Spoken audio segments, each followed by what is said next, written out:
Hello comrades and welcome back to another video. Here today we're going to be looking at Devstream number 676, not 67, and it is the last day of summer for me and a couple of my friends, and Joshua too. Screw you, Joshua. You can't hear me. That's good. Anyways, I'm going to be releasing one or two videos today, one discussing this Devstream and another discussing whether Rito will actually be able to make another faction or not, based on a number of things. So, let's get into the Devstream. So, this is just basically going to be a recap of everything announced earlier in the week and last week. So, it's nothing too exciting. You can click off now if you want. I don't care. I do, actually. Please don't.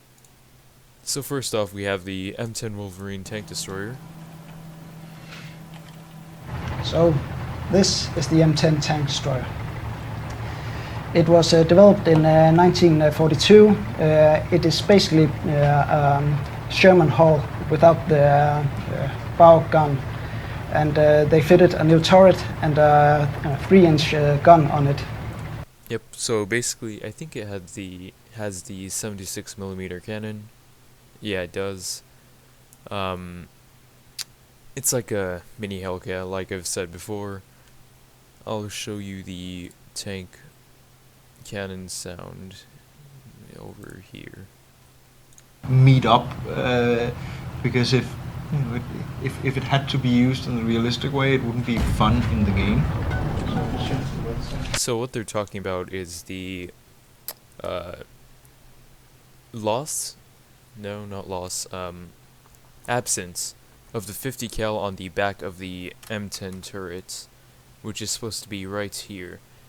They said simply that they couldn't properly code anything that would work, since as demonstrated here, mainly they would turn the turret around of the M10 when attacking forward, and the 50 cal on the back of it would become the main gun, basically. They just apparently couldn't code anything, or they didn't want to delay the M10, whatever. So that's the M10 Wolverine. That's going to be unlocked at ribbon 4, I believe. Is it 4? Might be a bit later. Maybe 6. I can't remember. Anyways, it's pretty cool. And by the way, all of these tanks in the new update have wonderful tank cannon sounds. I just love all of them, even though some of them are going to be useless.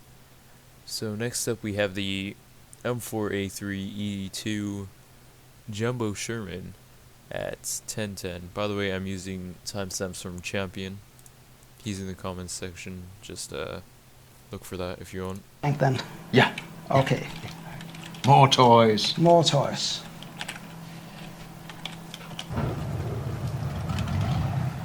So here we have the M4A3E2 Sherman, also known as the Jumbo Sherman. This is basically just up-armored Sherman. And just to get an idea of how much up-armored this is. So as you noticed, it's a Sherman basically, and I think they're over-exaggerating with how much armor that they added onto the Jumbo Sherman, but I'll let them continue on with their little explanation. It's actually kind of funny.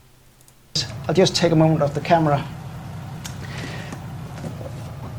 So here I have a book. It's basically a thick book. Imagine if this is made of steel. That's a pretty hefty amount of steel. If I add this book, this thick is just about the front hull of a normal Sherman tank. That's a decent amount of armor.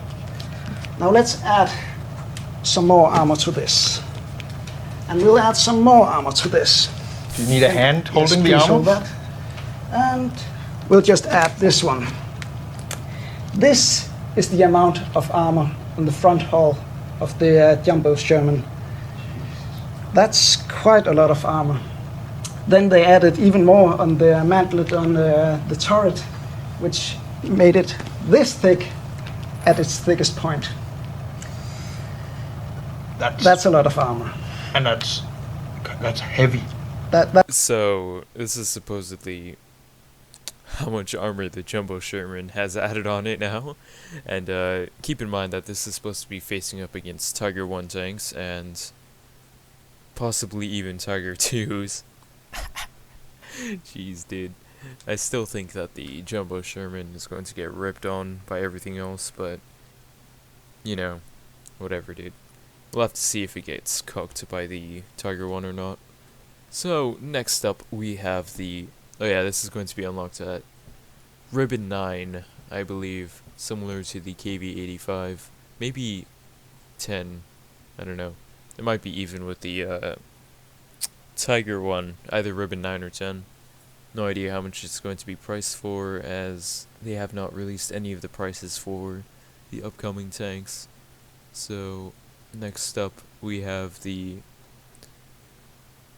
Suka tank destroyer, as described by Champion, also known as the Su-76M. It has a 76mm cannon and an open hull, which means it can be killed by anything. Ah, God, dude. You know, it would actually be a viable tank if infantry supported tanks in this game, but, you know, everyone's got to be Rambo and run off on their own.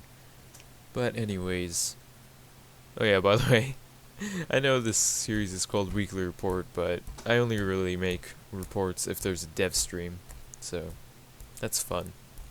It's not weekly, but I'm still calling it that, because it's a nice name. Anyways, the Su-76M. Soviet motherland, the factories of the motherland has produced for our brave comrades. And we should also mention that with these two new, the M10 and the Jumbo Sherman, the Americans now have the same amount of tanks as the German side. They actually have one less here we have light tank. This is the Su-76M. This is a small tank destroyer based on the T-70 light tank. They basically took the T-70 hull, stretched it out a bit, and added an extra road wheel, and then they put a 76mm gun on it. That's a good explanation for it. And that's pretty much it. It has a lower profile and is faster than the Su-85, but as you can imagine, much less armor.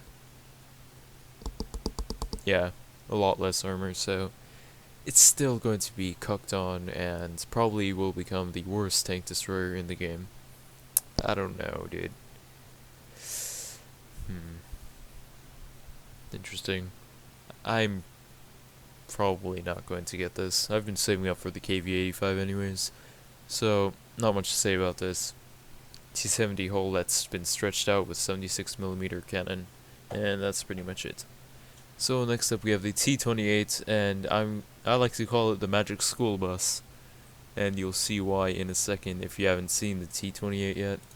So here we have the new Tier 1 light tank, or medium tank, for the Soviets. This behemoth is the T-28. It's a Russian multi-turreted tank, which is truly one of those things you see in the interwar period. It was developed in 1932, or at least entered production in 1932, and was in production all the way up to 1941, and was in service throughout the entire war. It did see some upgrades along the way, like bigger gun. My question is, why didn't they add the version with a bigger gun, so it could actually kill enemy tanks if faced up against them?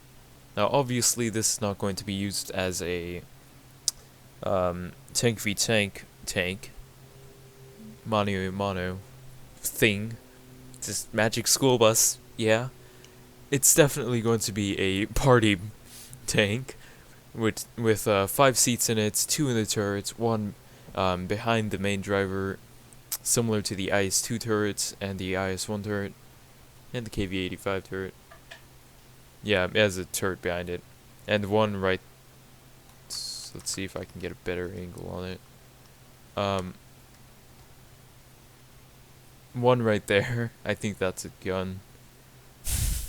So it can fit 5 people, and you can basically have the whole tank covered. So in war matches when there aren't any other tanks, and not too many anti-tank Rambos, just running around on motorcycles, this would actually be a good option for infantry fighting, or fighting enemy infantrymen, because it's so many machine guns, and HE on this 76mm is actually going to be pretty nice. Spicy. That's it. All that I have to say about this, pretty much. So next up we have the tank that I think we've all been waiting for, the KV-85 heavy tank, which is at 3205, right here. Hope we are more lucky this time. This looks a lot better. So here we have it, the KV-85. It has this huge 85mm gun. Like with the KV-2, which is also featured in the game, it has... IS-2. IS-2. I wish there was the KV-2. Oh jeez. Which is the tank that succeeded the IS-1, which with an even larger gun. It has almost the same turret with a coaxial gun mounted forward and ball-mounted rear-facing machine gun. Yep, so it has an 85mm cannon, which should be able to face up against the Tiger 1. Yeah. And it has the hull of a KV-1S, which was a failed experimental tank. On paper, it was supposed to be good. It had decent mobility and a pretty good cannon, but in field tests and not field tests, just on the battlefield, it just basically sucked. It was a down-armored version of the KV-1, which had 75mm armor at its strongest point, I believe, but instead now it only has 60mm max on the hull, and this turret is of an IS-1 with a slightly smaller gun.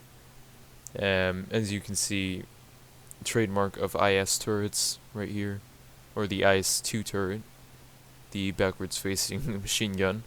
So it has 2 seats, one for the driver, one for the back facing gunner, and I believe 4 more on the back here. Yep. So that's going to be unlocked at Ribbon 9. I actually didn't mention what the other ones are going to be unlocked at, but you'll see. Whatever. So that's the KV-85. It has a beautiful cannon. I forgot to show off the cannon for the other tanks too. I'm stupid. But let's see. Have it. I'm only really interested in this tank. From inside the scope. Oh, spicy. So, that's pretty much it for the tanks this update. Actually, there's a bit more. We have 2 new tank ammos for the Germans, which is at 3825. The Tiger 1 camos, which are the Ambush DB and Tan camos, as you can see, or we'll see. Now here's something that the Germans will be getting. We have been reworking the skin system just a bit on the internal side, so now it's easier for us to make new variation skins. So you'll probably see more skins in the future. So we have this one for the Tiger. It's the classic Daimler-Benz ambush pattern. So that's pretty cool, and we'll fast forward to the Tan camo. As you can see, it's the camo that was used So in the Africa Corps. 2 new skins for the Tiger 1. That's pretty good, isn't it? Yeah, that's it's nice to be able to personalize your tanks and make them a bit different, make them to taste. And I honestly don't like that one, but we also have one for the Tiger 2 coming up at 4057. The Tiger 2. As we It's the same which ones, will have the the Ambush same DB and the Tan camo. new ambush camo. So I'll let that play for a bit.